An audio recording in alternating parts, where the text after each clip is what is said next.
ఉప్పల్లో century తర్వాత అభిషేక్ శర్మ చేసుకున్న సంబరాలు హైలైట్ అయ్యాయి. మూడెంకల మార్కును అందుకోగానే జేబులో నుంచి యువ ప్లేయర్ ఒక పేపర్ తీశాడు. అభిమానులకు చూపిస్తూ సెంచరీ మూమెంట్ ను ఆస్వాదించాడు.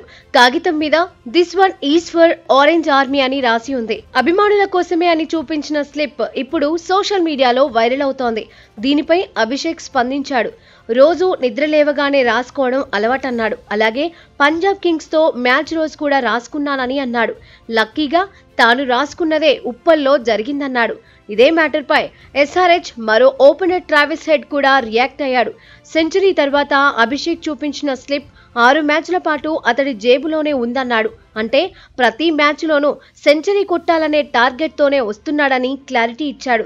పంజాబ్ తో మ్యాచ్లో అభిషేక్ జేబు నుంచి పేపర్ బయటకు రావడం హ్యాపీగా ఉందన్నాడు. యువ ఓపెనర్ పై ప్రశంసలు కురిపించాడు. ఫామ్ లోకి వచ్చిన అభిషేక్ శర్మ బ్యాట్ నుంచి మున్ముందు మరిన్ని బిగ్ స్కోర్లు ఖాయమని ఫ్యాన్స్ అంచనాలు పెంచుకుంటున్నారు.